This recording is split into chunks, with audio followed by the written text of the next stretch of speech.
चलिए बच्चों, आज हम लोग साउंड चैप्टर के न्यूमेरिकल्स करेंगे। इससे पहले के चैप्टर्स के न्यूमेरिकल्स हम लोग कर चुके हैं, वो क्लासेस आपने देखी होंगी। ठीक है, तो आज आखिरी वीडियो है इस सीरीज़ का, 9th क्लास के लिए न्यूमेरिकल्स का ये आखिरी वीडियो है। तो सभी बच्चे ध्यान से देखेंगे। इस चैप्टर में न्यूमेरिकल्स के बहुत कम कॉन्सेप्ट हैं, बट फिर भी जो फॉर्मूले हैं, frequency, wave length, time period, इसके अलावा इको वाले जो सवाल होते थे वो हम लोग देखने जा रहे हैं। तो चलिए शुरू करते हैं।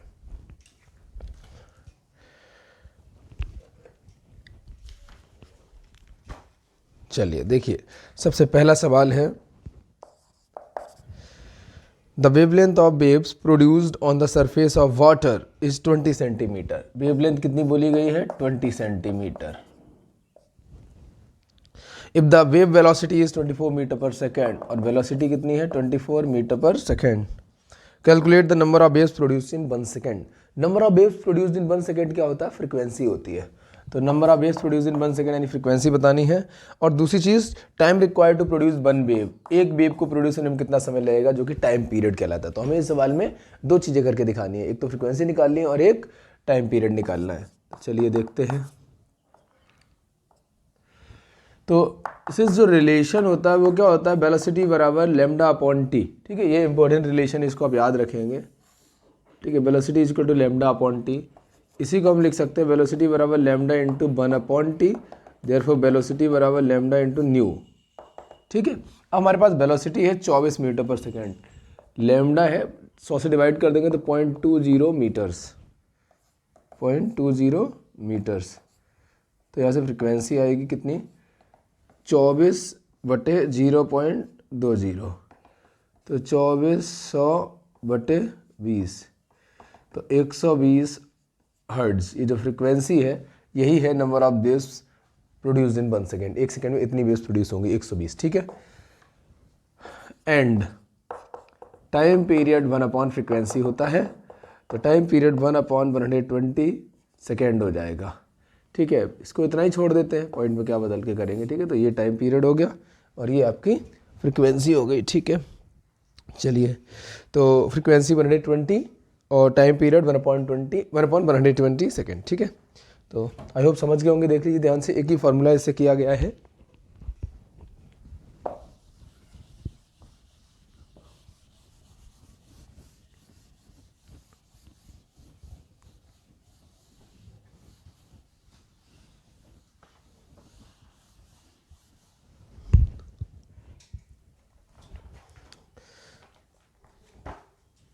देखिए, कहा गया if any explosion take place at the bottom of the lake.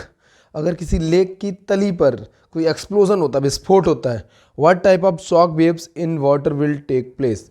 तो कैसी शॉक वेव प्रोड्यूस होंगी वाटर में? तो देखिए, साउंड प्रोड्यूस होगी, एक्सप्लोजन से साउंड प्रोड्यूस होती है, और साउंड कैसी वेव होती है? लॉन्गिट्यूडनल वेव होती है। तो क्या आंसर होगा? लॉन्गिट्यूडनल वेव्स प्रोड्यूस होंगे। ठीक है, इसके अलावा आपको पता होगा कि साउंड की जो लाउडनेस है, साउंड वेव की लाउडनेस है, वो एम्पलीट्यूड से पता चलती है, और साउंड वेव की जो पिच है वो फ्रीक्वेंसी से पता चलती है। ठीक है, मालूम होगा आपको, तो ध्यान रखेंगे। ठीक है, अगला सवाल देखिए, कहा गया है if velocity of sound in air is 340 metre per second, 340 metre per second ये साउंड की वेलोसिटी है एयर में। ठीक है, अब क्या बोला है? Wavelength, calculate the wavelength. Wavelength बतानी है when frequency is how much? 256 hertz. ये पहला पार्ट है, वेवलेंथ बताओ अगर फ्रीक्वेंसी इतनी है। और दूसरा पार्ट है calculate the frequency when wavelength is इतना। अच्छा, ये calculate the frequency when wavelength is 0.85 metre. तो दोनों एक दूसरे के उल्टे सवाल हैं। एक में कहा गया कि हम वेवलेंथ दे रहे हैं, फ्रीक्वेंसी निकालिए। एक में कहा गया फ्रीक्वेंसी बताइए अगर वेवलेंथ इतनी है। ठीक है, तो हम फर्स्ट पार्ट कर रहे हैं, सेकेंड पार्ट आप खुद करेंगे और आंसर नीचे कमेंट करेंगे। तो बताइए फिर, अभी आपको क्या बताया था?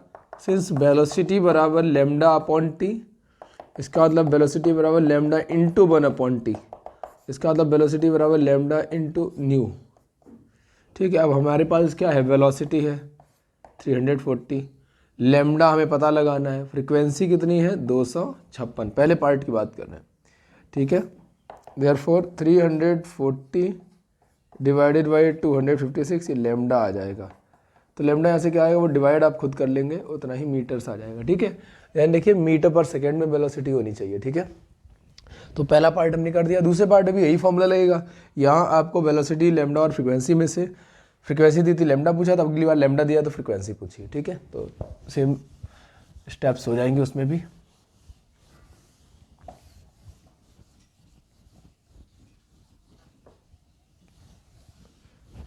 समझ रहे होंगे आप लोग। देखिए आसान चीज़ें हैं, अगर आप ध्यान से दिमाग में बैठा लें तो कोई दिक्कत नहीं होगी।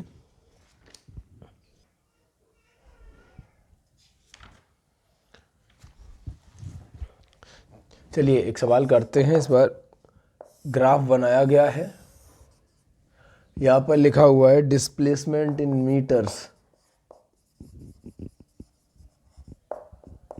डिस्प्लेसमेंट मीटर्स में, और यहाँ लिखा हुआ है टाइम माइक्रो सेकेंड्स में।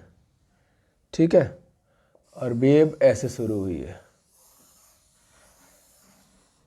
ठीक है, यहाँ लिखा है 1 2 3 4 5, यहाँ 0 होगा, 6 7 8 9 10 11 12 13 14, इस तरीके से ये वेव आगे बढ़ रही है।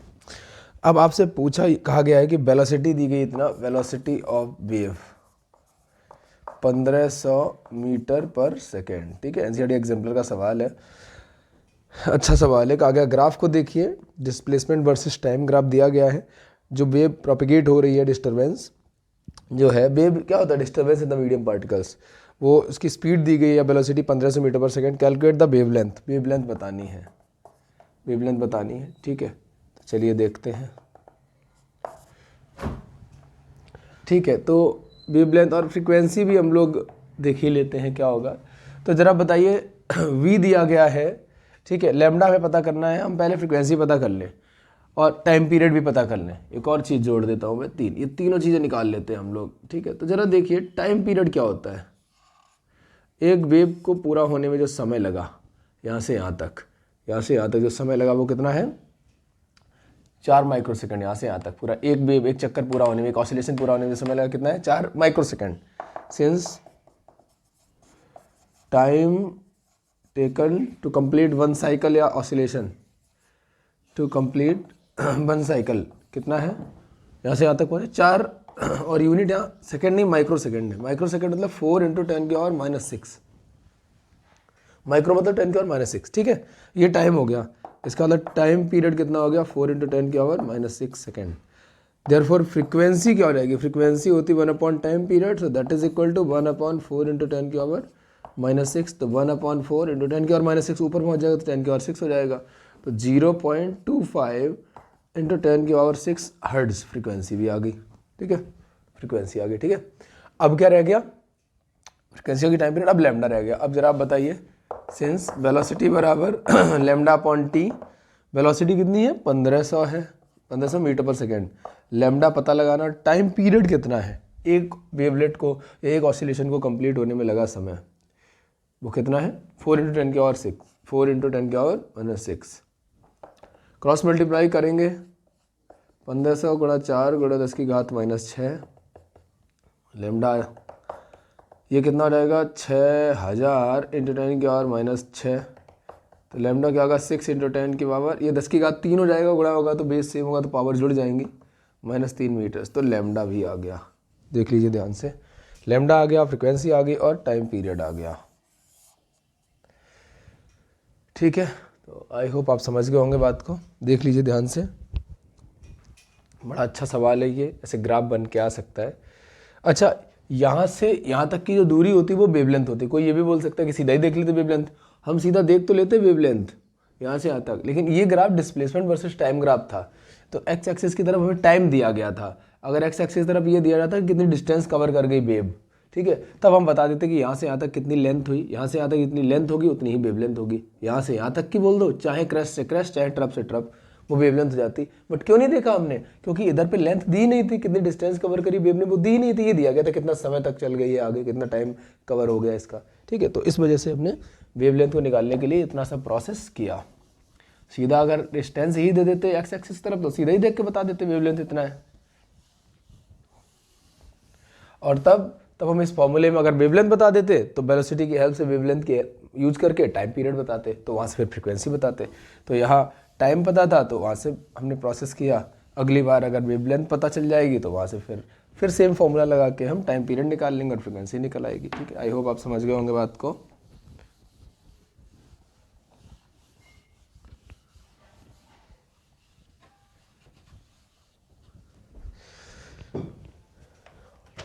ठीक है, चलिए अब आगे बढ़ते हैं।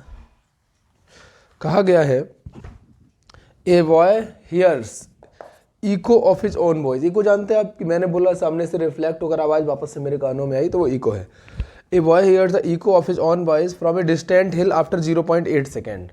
ठीक है, मान लीजिए ये एक हिल है, ठीक है, ये सोर्स है, ये आवाज़ गई और इधर ही से वापस आई इसके पास। ठीक है, तो पूरा होने में जो समय जो लगा है वो कितना है, 0.8 सेकेंड। जाने की डिस्टेंस x, आने की डिस्टेंस x, और ये सब होकर जो ओवरऑल समय लगा, तो क्या बोला गया, a boy hears the echo after 0.8 second. तो यहाँ से आवाज़ गई और रिफ्लेक्ट होकर जब इको आपके कान में पहुँचा तो 0.8 सेकेंड लग गया। If the speed of sound in air is 340 metre per second, calculate the distance, बतानी है कितनी है। ठीक है, समझ गए बात को। ये हिल है, साउंड गई, रिफ्लेक्ट होकर उसके कानों में पहुंची, तो रिफ्लेक्टेड साउंड जब कानों में पहुंचेगी उसी को तो इको कहा जाएगा ना। तो जाने की डिस्टेंस हमने x मान ली, आने की डिस्टेंस भी x, total distance 2x, time total दिया गया, वेलोसिटी पता, सिंस वेलोसिटी क्या होगी, total distance upon total time, total distance upon total time taken. Velocity कितना है, 340 है। टोटल डिस्टेंस कितनी, जाने की x, आने की x, 2x। टोटल टाइम कितना है, 0.8। ठीक है, तो 340 इंटू 0.8 अपॉन 2 बराबर x। तो 340 इंटू इससे डिवाइड करेंगे तो 0.4, तो x बराबर कितना हो जाएगा, 4 4 16, 4 3 12, 13, 136 मीटर्स।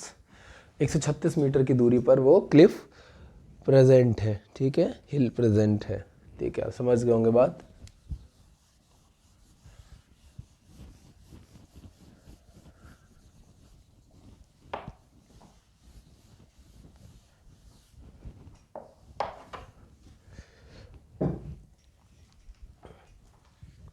चलिए नेक्स्ट कहा गया है, a person clapped his hands near a cliff and heared an echo after 5 second. फिर से वैसा ही सवाल है, एक पर्सन ने एक क्लिफ, ऊंची सी चट्टान है, उसके पास जो है ताली बजाई या साउंड प्रोड्यूस हुई, वो साउंड गई और टकरा के वापस आई, और वापस आकर उसको सुनाई दी 5 सेकेंड के बाद। What is the distance of Cliff, मान लो जाने की x और आने की x, टोटल डिस्टेंस 2x हो गई, समय टोटल जाकर और आई आवाज़, उसमें 5 सेकेंड लग गया। कितनी डिस्टेंस होगी क्लिफ और पर्सन के बीच, अगर स्पीड दी गई है 340 मीटर पर सेकेंड।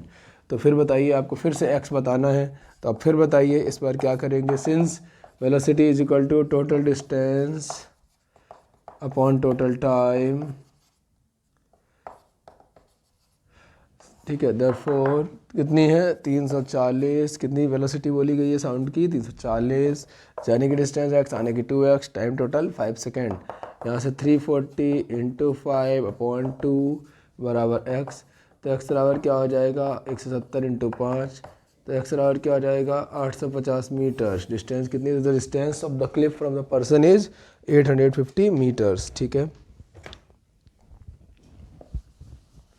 इस चैप्टर में बहुत ज़्यादा न्यूमेरिकल के कॉन्सेप्ट है नहीं, तो हम लोग जल्दी से फिर जो है कंप्लीट करते हैं इसको। और सभी बच्चे ये जो प्लेलिस्ट है पूरी 500 चैप्टर्स के न्यूमेरिकल्स की, इसको अच्छे से देखें, है ना, ताकि सवाल आपको दोबारा से रिवाइज हो जाएं और फिर क्वेश्चन बैंक से लगाएं। और सब कुछ देखने के बाद यूज़फुल आपके लिए है ही, आप समझते ही हैं, है ना। क्लास को लाइक कर दीजिए। तो ये जो 500 वीडियोज़ हैं ये लाइक्ड प्लेलिस्ट के रूप में आपके पास पड़े रहेंगे, उसका एक नेम लिख लेना, है ना, न्यूमेरिकल्स प्लेलिस्ट, है ना। तो उसको आप देख लेंगे फाइनल एग्जाम से पहले, और आगे अगली क्लास में जाए उससे पहले भी आप एक बार देख लीजिएगा। इससे क्या होगा कि आपके दिमाग के फ्रेश रहेंगे न्यूमेरिकल्स के सारे कॉन्सेप्ट, भूलेंगे नहीं। बाद में भी देख सकते हैं, बट अगर आप ध्यान से देख लोगे तो बार बार देखने की ज़रूरत पड़ती नहीं। और मैं चाहूँगा कि आप इनको अपने क्लासमेट्स, दोस्तों तक भी शेयर कर दें। ज़्यादा से ज़्यादा लोगों को शेयर करेंगे तो कुछ तो यूज़फुल लोगों के पास ये पहुँचेगी ही। ठीक है, और वो देखेंगे तो उनके लिए काम की तो है ही, आप समझते ही हैं। तो लोगों तक शेयर करेंगे, क्योंकि अकेले मैं इतनी ज़्यादा शेयर कर नहीं पाऊँगा, इतना समय भी मेरे पास होता नहीं है। तो आप सब लोग शेयर करेंगे तो उससे थोड़ी सी हेल्प होगी चैनल की भी, और थोड़ा सा हम लोग आगे बढ़ पाएंगे। A ship sends out ultrasound that return from seabed and detect you after 3.4 second. देखिए ये समुद्र हम अगर दिखाएं यहाँ पर, ये तली है, ठीक है, शिप है यहाँ पर, ठीक है, इस तरीके से ये, ठीक है, यहाँ ट्रांसमीटर होगा, यहाँ रिसीवर होगा, ट्रांसमीटर ने अल्ट्रासाउंड भेजी, रिसीवर के पास वापस आई, ठीक है। उन्होंने कहा एक शिप अल्ट्रासाउंड भेजता है जो कि सी बेड से, सी बेड समुद्र की तली, ठीक है, यहाँ पर ये सी है, ये पूरा सी है, ठीक है, समझ रहे होंगे, आपको दिख रहा होगा। एक ship sends out ultrasound the return from the sea bed and detected after 3.4 second. तो टाइम टोटल कितना लगा है? 3.4 सेकेंड। अल्ट्रासाउंड गई और वापस आके डिटेक्ट हुई, 3.4 सेकेंड लगा। If the speed of sound in water is 1500 metre per second, आपको बताया था मैंने कि स्पीड ऑफ साउंड मीडियम पर डिपेंड करती है। सॉलिड्स में वो सबसे तेज़ साउंड प्रोपिगेट करती है, लिक्विड्स में थोड़ा सा धीमे और गैसेस में सबसे धीमे प्रोपिगेट करती है। तो यहाँ लिक्विड है, वाटर है, यहाँ 1500 मीटर पर सेकेंड से प्रोपिगेट कर रही है, स्पीड ऑफ साउंड है। What is the distance of sea bed from the ship? तो मान लीजिए ये दूरी जाने की है x और आने की है x, बराबर बराबर ही रहेगी, तो डिस्टेंस x जो है ये पूछी गई है। तो फिर आप बताइए, करने का प्रोसीजर वही होगा इसका भी, since velocity is equal to total distance upon total time, यानी टोटल डिस्टेंस कितनी कवर हुई अपॉन टोटल टाइम कितना लगा। वेलोसिटी कितनी है? 1500 मीटर पर सेकेंड। डिस्टेंस कितनी है? जाने की x प्लस आने की x, 2x। टोटल टाइम लगा कितना? 3.4 सेकेंड, जितना भी टाइम लगा है जाकर वापस आने का, ठीक है। सवाल को ध्यान से पढ़ेंगे कि टोटल जाने का प्लस आने का समय इकट्ठा एक साथ दे रहा है, क्योंकि वो ऐसे बोलेंगे आवाज़ गई और वापस आके डिटेक्ट हुई, तो दोनों ही तरफ का समय मिल गया ना, जाने का जाएगी तभी वापस आके डिटेक्ट होगी ना। तो 1500 into 3.4 upon 2 is equal to X. तो यहाँ से x की जो वैल्यू आ जाएगी उतना ही मीटर्स आपकी डिस्टेंस हो जाएगी, ठीक है। वो कैलकुलेशन आप कर लेंगे। तो आई होप आपको यहाँ तक के सवाल अच्छे समझ आ गए होंगे। तो ठीक है, सभी लोग देखिए, और जो सवाल आपको खुद करने को बोले इनको खुद करिएगा, आंसर कमेंट करिएगा नीचे, और सारी 5 क्लासेस को लाइक कर दीजिए और वो आपकी प्लेलिस्ट में जुड़ी रहेंगी। इसके अलावा मैथ्स रिवीजन की भी सारी क्लासेस बनी हुई है। जो लोग सिर्फ साइंस क्लास देख रहे हैं, जिनको नहीं पता है, वो मैथ्स क्लास भी पूरी प्लेलिस्ट देख सकते हो, उसमें मैंने मैथ का रिवीजन कराया हुआ है, ठीक है। तो सभी लोग जो है चैनल को स्प्रेड करिए। 10th क्लास में हम लोग पहुँचेंगे, फिर मिलेंगे वहाँ पर। चलिए।